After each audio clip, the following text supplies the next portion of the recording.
ஓம்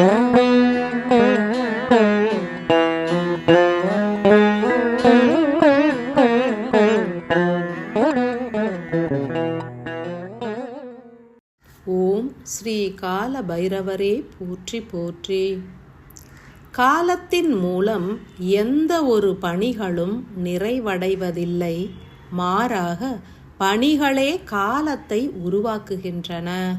ஒரு மனிதன் எத்தருணத்தில் எச்செயல் ஆற்ற வேண்டும் என்பதனை காலமானது வகுத்து அருள்வதில்லை.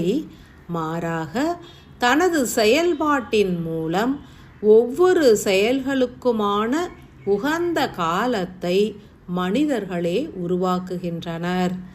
எத்தருணத்தில் நீராட வேண்டும், எத்தருணத்தில் உணவேற்க வேண்டும், எத்தருணத்தில் உறங்க வேண்டும் போன்ற பலவற்றை தனது அனுபவ அறிவு கொண்டே மனிதர்கள் வகுத்து கொள்கின்றனர்.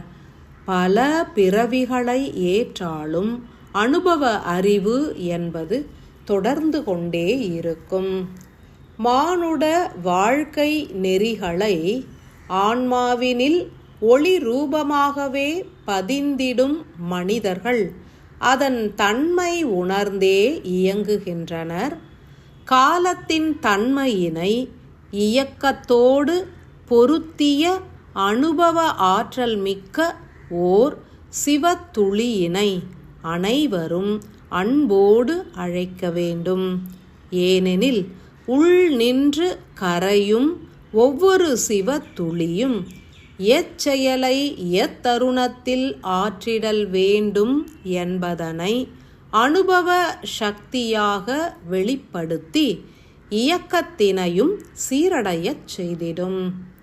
38வது சிவத்துளியாக வெளியேறி அனுபவ ஞானத்தையும் காலத்தின் தன்மையினையும் உணர வைக்கும் ஓர் அற்புத சிவத்துளியான ஆன்ம ஒளியினை அனைவரும் போற்றியே வரவேற்றிடுங்கள். ஸ்ரீ கால பைரவர் எனும் அச்சிவத்துளியானது இதுவரை வெளித்தோன்றி இயங்கத் துவங்கிய உருகிய பாதரச ஒளியான சிவத்துளிகளை கால நேரத்திற்கு ஏற்ப இயக்கிடும்.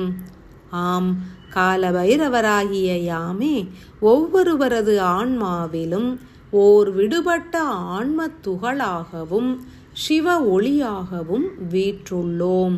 உங்களுடைய ஆன்ம ஒளியான கால பைரவரை அழைத்து ஆராதித்தால் அனைத்து ஆன்ம துகள்களும் சீராய் காலம் சார்ந்து இயங்கும். எத்தருணம் ஞானேஸ்வரர் இயங்க வேண்டும் என்பதனையும் எத்தருணம் சண்டிகேஸ்வரர் இயங்க வேண்டும் என்பதனையும் எத்தருணம் அக்னீஸ்வரர் ஜோதீஸ்வரர் போன்ற ஒவ்வொரு சிவத்துளிகளும் இயங்கி ஆற்றல்களை பொழிய வேண்டும் என்பதனையும் உங்களுடைய கால பைரவ ஆன்ம ஒளியே தீர்மானிக்கும். உணர்ந்து நின்றால் எமது பணி ஒவ்வொருவரையும் எவ்விதம் தனித்து ஆட்கொள்கின்றது என்பதனையும் தீர்க்கமாய் உணரலாம். பூரண ஆசிகள்.